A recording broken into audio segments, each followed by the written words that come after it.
أعوذ بالله من الشيطان الرجيم. بسم الله الرحمن الرحيم.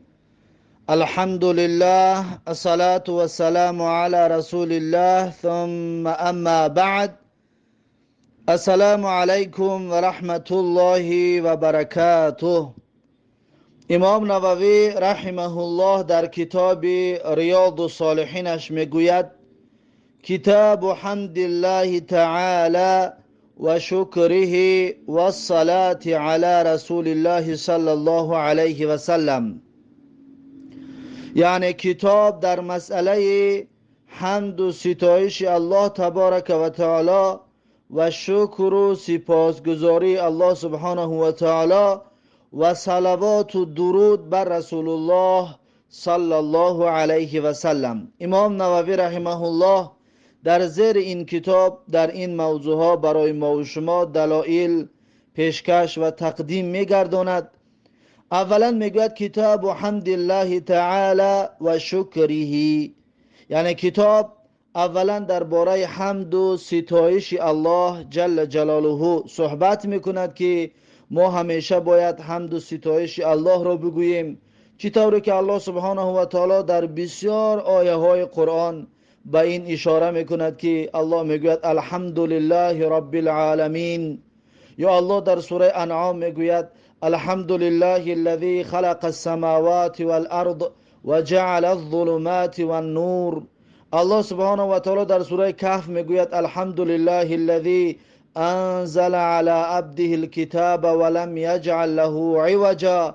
و الله در سوره اسراء میگوید وقل الحمد لله الذي لم يتخذ ولدا ولم يكن له شريك في الملك ولم يكن له ولي من الذل وكبره تكبيرا. پس الله سبحانه و تعالی در بسیار آیه های قرآن ما و شما را امر میکند که ما باید الحمدلله بگوییم، الحمدلله رب العالمین، یعنی حمد و ستایش الله را که پروردگار عالمیان است. در سوره انعام میگوید الحمدلله الذی خلق السماوات والارض، الحمد و ستایش الله را که آسمان و زمین را خلق کرد. و جعل الظلمات و النور، الله که ظلمات و نور قرار داد، یعنی تاریکی ها و روشنی ها را قرار داد. ما باید سپاس اون الله جل جلاله را بگوییم. الله در سوره کهف میگوید الحمدلله الذی انزل علی عبده الکتاب، یعنی حمد و ستایش الله را که برای بنده اش کتاب را نازل کرد، یعنی قرآن عظیم شان را نازل کرد. ولم یجعل له عوجا، الله سبحانه و تعالی در این قرآن یگان کجی و یگان کمبودی نه آفریده است و نگردانیده است، بلکه قرآن کتاب پره و کامل می باشد. و همچنین الله سبحانه و تعالی در سوره اسراء میگوید و قل الحمد لله الذي لم يتخذ ولدا ولم يكن له شريك في الملك، یعنی بگو الحمدلله همون ذات را که فرزند ندارد، همون ذات را که شریک در برش در ملک شریک وجود ندارد، همون ذاتی که در برش شریک نیست در ملکی که برای ما و شما دادگی است. ولم یکن له ولی من الذل، و الله جل جلاله ولی و کمکگر در حالت دشواری ها و در حالت سختی ها ندارد. یعنی الله سبحانه و تعالی مستقل و کامل است، به تنهایی مدبر تمام چیز است. و کبره تکبیرا، الله سبحانه و تعالی را تکبیر بگویید، الله سبحانه و تعالی را بزرگ بشمارید. و مثل این بسیار آیات های هست که الله سبحانه و تعالی ما و شما را امر میکند به ستایش کردنش، به الحمدلله گفتن. و همچنین رسول الله صلی الله علیه و سلم هم بسیار حالت ها ده وقتی که یگان خرسندی بالاش می اومد میگفت الحمدلله الذی بنعمته تتم الصالحات. رسول الله صلی الله علیه و سلم در حالت خرسندی این دعا را میگفت الحمدلله الذی بنعمته تتم الصالحات، یعنی حمد و ستایش الله را که با فضل و لطف و نعمت و کرمش تتم الصالحات، یعنی پره و کامل میگرداند، به انجام میرساند تمام کارهای نیک را، تمام نیکی ها را به انجام میرساند. این در حالتی بود که پیغمبر صلی الله علیه و سلم شادی و خرسندی بالاش می آمد. اما یگان حالتی وزمینی، دشواری، غم و اندوه بالاش می آمد، رسول الله صلی الله علیه و سلم می گفت که الحمدلله علی کل حال، الحمدلله علی کل حال، یعنی حمد و ستایش در الله سبحانه و تعالی در همه حالت، یعنی که همه حالت ده الله سبحانه و تعالی لایق حمد و ستایش و لایق تعریف و توصیف می باشد. پس رسول الله صلی الله علیه وسلم در حالت وزمینی ها این دعا را می گفتند. کتاب و حمد الله تعالی و شکره، یعنی کتاب در مسئله شکر هم است.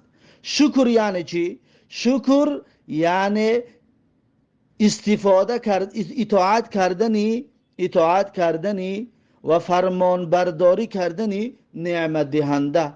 وقتی که الله سبحانه و تعالی برای تو نعمت دادگی است، تو شکر اون رو به جا بیاری. یعنی چیکارش کنی؟ اطاعتش کنی. یعنی چیکارش کنی؟ فرمان برداریش کنی.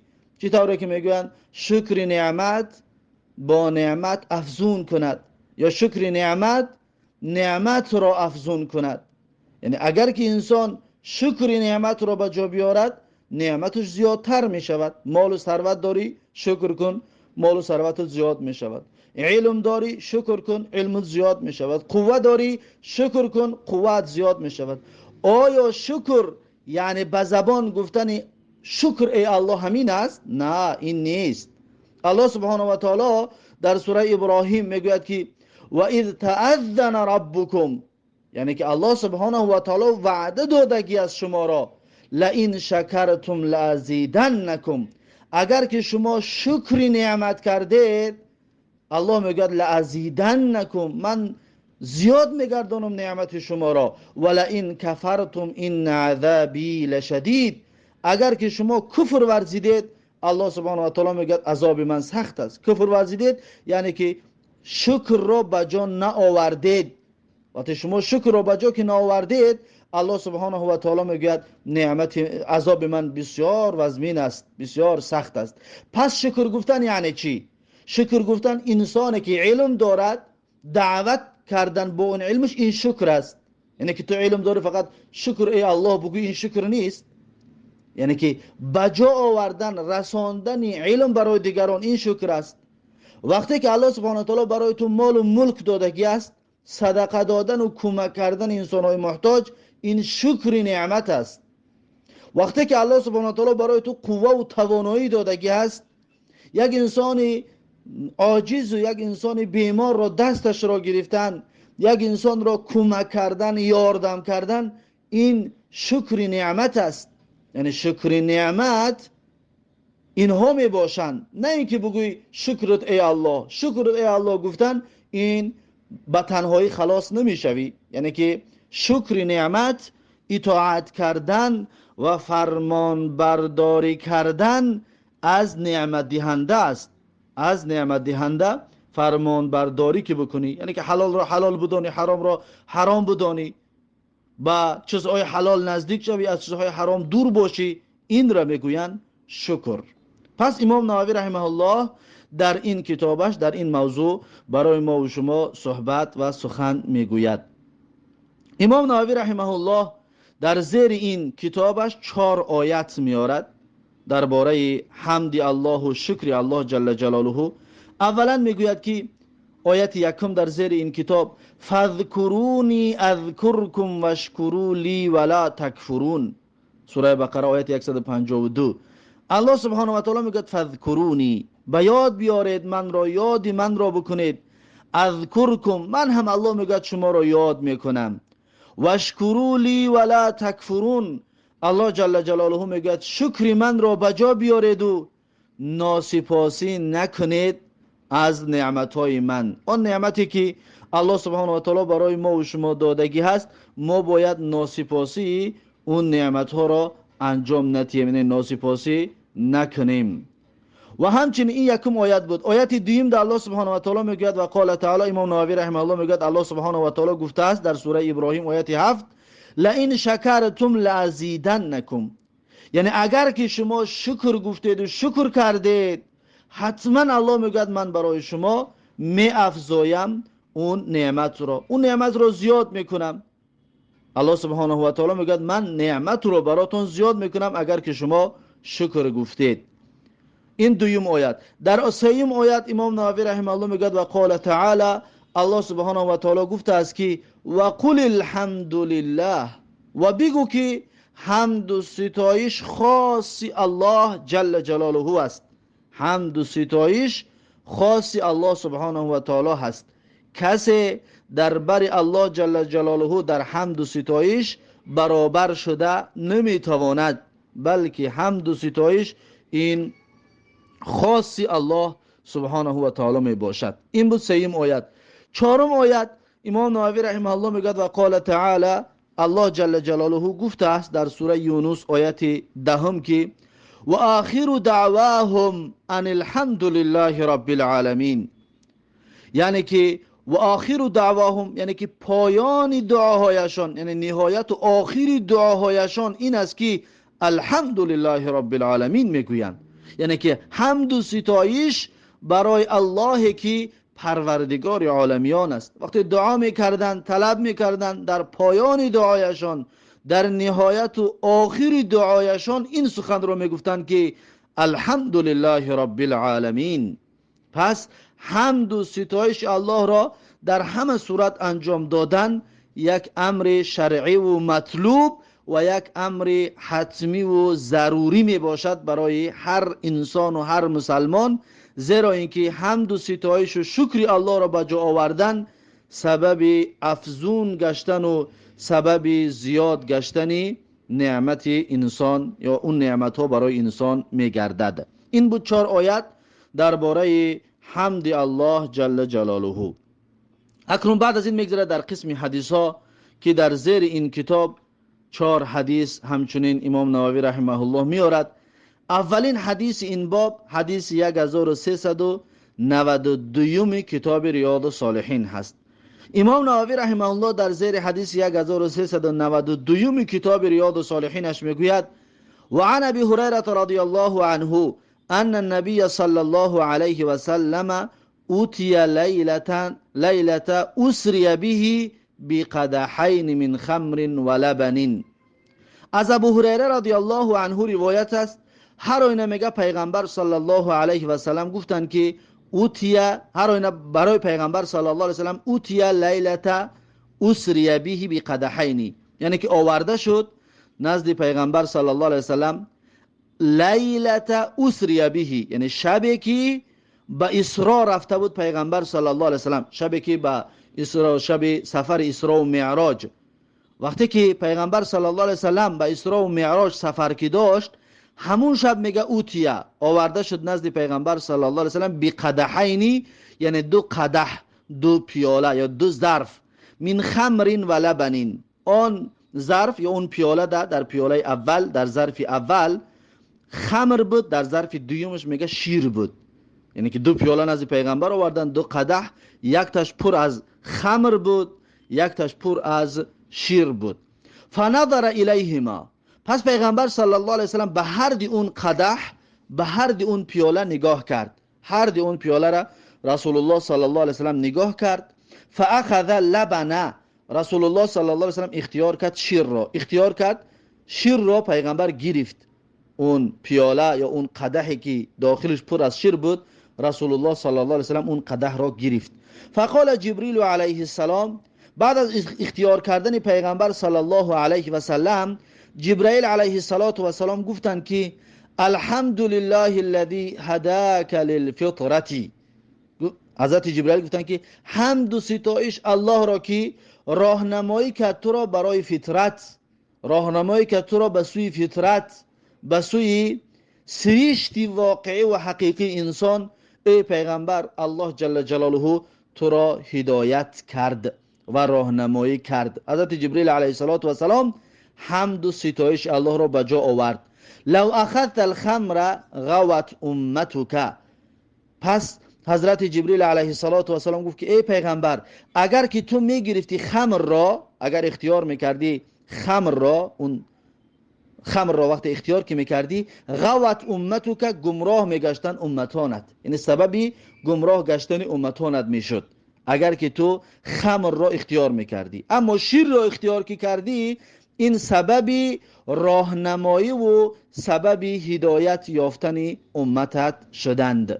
رواه مسلمون، این حدیث را امام مسلم رحمه الله روایت کرده است. این بود حدیث 1392 92 وقتی جبریل علیه السلام دید که پیغمبر صلی الله علیه و سلم راه درست و سالم را یا سبب درست و سالم را اختیار کی کرد، حضرت جبریل علیه السلام گفت الحمدلله الذی، یعنی حمد و ثنا همون الله را که هداک للفطره، پس حمد و ستایش الله را به جا آورد. این بود حدیث 1392 کتاب ریاض الصالحین.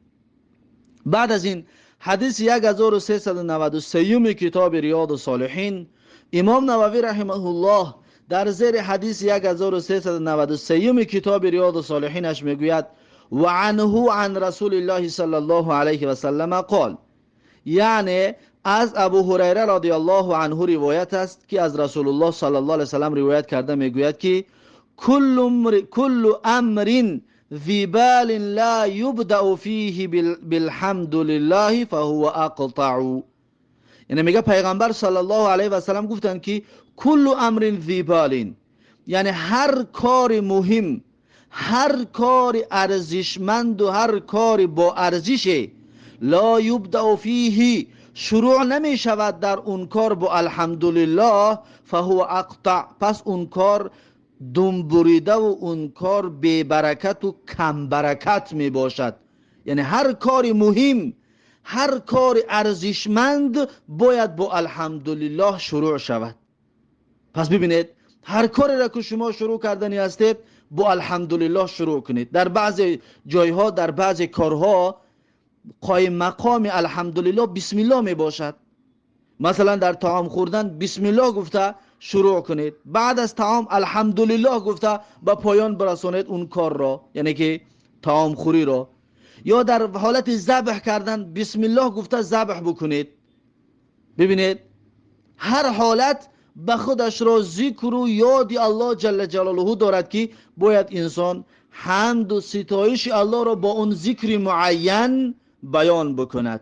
حمد و ستایش الله را با ذکر معین باید انسان مسلمان بجا بیارد. پس پیغمبر صلی الله علیه و سلم گفتن که هر کار مهمه، هر کار ارزشمند با الحمدلله شروع نشود فهو اقطع، پس اون کم برکت می باشد. حدیث حسن، این حدیث حسن می باشد. رواه ابو داود و غیره، این حدیث رو ابو داود و غیر ابو داود همچنین روایت می کند. این بود حدیث 1393 کتاب ریاض الصالحین.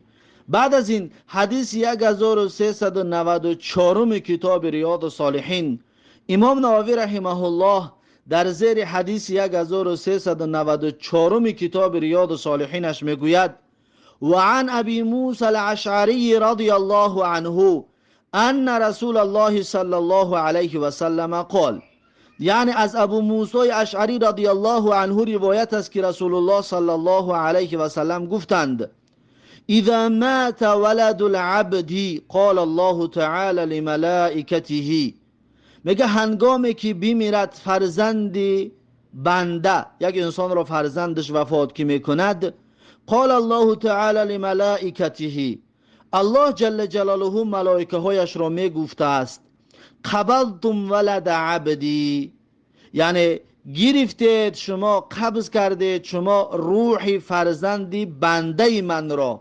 فیقولون نعم، پس ملائکه میگفتند بله، یعنی روح فرزند بنده را ما قبض کردیم. فیقولو، پس الله جل جلاله میگفته است که قبضتم ثمرة فؤاده، یعنی شما قبض کردید، گرفتید میوه قلبی بنده من را، ثمره دیلی بنده من را شما قبض کردید. فیقولون نعم، پس میگفتند ملائکه ها که بله ما ثمره دیلی بنده را، یعنی فرزندش را قبض کردیم. فیقولو، پس الله جل جلاله میگفته است فماذا قال عبدی، وقتی که شما ثمره دیلی بنده من را، میوه دیلی بنده من را قبض کی کردید، پس بنده من چی گفت؟ فیقولون، پس ملائکه ها می گفتند، الله خودش اصلا خبر دارد اما می پرسد ملائکه میگفتند که حمیدک و استرجع، یعنی اون بنده تو را که ما ثمره دیلش را، میوه دیلش را، فرزندش را قبض کردیم، روحش را گرفتیم، حمیدک، اون بنده تو حمدی تو را بچه آورد، الحمدلله گفت بندت، و استرجع، و بنده تو انا لله و انا الیه راجعون گفت.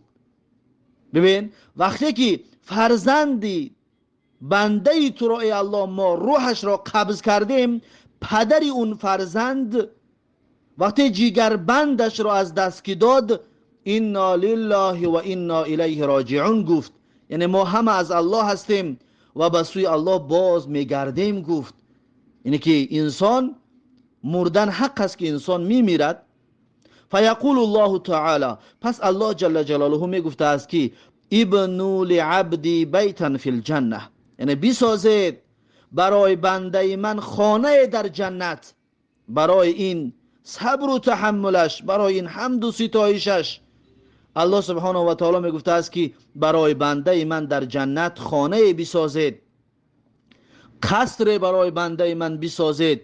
و سموه بیت الحمد، و اون خانه را بیت الحمد بنامیدش، و نام اون خانه را بیت الحمد، یعنی خانه حمد و ستایش، نام اون خانه را بگذارید. رواه ترمذی و قال حدیث حسن صحیح، این حدیث را امام ترمذی روایت کرده است و گفته است که حدیث حسن و صحیح می باشد. این بود حدیث 1394 کتاب ریاض الصالحین و یکی از فضیلت های حمد و ستایش الله را آوردن که سبب ساختن قصر در جنت می گردد.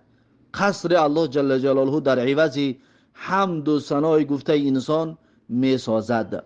بعد از این حدیث 1395 کتاب ریاض الصالحین و آخرین حدیث کتاب حمد الله و شکر الله جل جلاله، امام نووی رحمه الله در زیر حدیث 1395 کتاب ریاض الصالحینش میگوید و عن انس رضی الله عنه قال، یعنی از انس رضی الله عنه روایت است که گفت قال رسول الله صلی الله علیه و سلم، میگه رسول الله صلی الله علیه و سلم گفتن که ان الله لا یرضى عن العبد، الله جل جلاله راضی می شود از بنده یأکل الاکلة فیحمده علیها، میخورد یک لقمه را یا خوراک را میخورد، پس حمد و ستایش الله را میگوید برای اون خوراک خوردهش. هر بنده خوراک میخورد و حمد و ستایش الله را بجا میارد، الله میگد از اون بنده راضی میشده است. و یشرب شربته، و هر بنده ای که مینوشد یک قطره آب را یا مینوشد آب را، فیحمده علیها، پس حمد و ستایش میگوید الله جل جلاله را برای اون نوشاکی نوشیدهش، برای اون آب نوشیدهش. همچنین الله جل جلاله از این بنده هم راضی می شده است. رواه مسلم، این حدیث را امام مسلم رحمه الله روایت کردگی است. پس این حدیث هر کسی که می خورد یک لقمه حمد الله را میگوید، یا هر کسی که میخورد طعام را تا به آخر، مثلا سحر خوراک میخوری خلاص میکنی، در آخرش الحمدلله میگویی، در زیر این حدیث شامل میشوی. اما چطوری که امام احمد ابن حنبل هر لقمه ای که میخورد الحمدلله میگفت، مثلا یک لقمه را میخورد الحمدلله، باز یک لقمه دیگر میخورد الحمدلله، باز لقمه سوم را میخورد الحمدلله، هر لقمه ای که میخورد الحمدلله میگفت.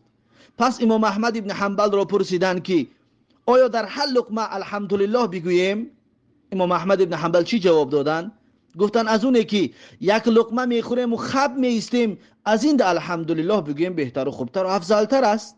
پس امام احمد ابن حنبل خودش به همین رأی فکر بود که از ظاهر از عملش معلوم بود که یأکل الاکلته، یعنی هر بنده ای که میخورد یک لقمه را، یعنی هر لقمه ای را که میخورد الحمدلله میگفت.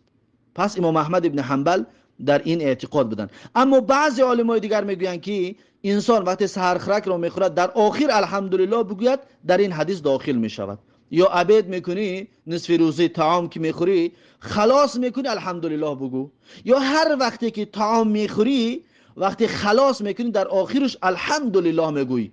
بسم الله گفته طعام خوری را شروع میکنی، در آخر الحمدلله گفته با آخر میرسانی، در زیر این حدیث شامل میشوی. اما در هر یک لقمه اگر گفته توانستی امکانش باشد و گفتی، چی طوری که امام احمد ابن حنبل میگوید افضل و خوبتر است از خب کردن در الحمدلله بگویم یا از گپ زدن. در بعض انسان طعام خورده و گپ زدن میگیرد، از این الحمدلله بگویی بهتر و خوبتر و افضلتر و پرثوابتر می باشد، چطوری که امام احمد ابن حنبل خودش این کار را انجام میدادند. با این حدیث، یعنی با حدیث 1395 کتاب ریاض الصالحین، کتاب حمد و ستایش الله و شکر الله به پایان رسید. بعد از این کتاب نو باز شروع می شود، کتاب الصلاة علی رسول الله صلی الله علیه و سلم، یعنی کتاب در مسئله درود و صلوات بر رسول الله صلی الله علیه و سلم. ان شاء الله درس امروزمون رو در اینجا به پایان میرسونم و درس آینده این کتاب درود و صلوات بر رسول الله صلی الله علیه و سلم رو شروع خواهیم کرد. پس درس امروزمون رو در اینجا به پایان میرسونم تا درس آینده.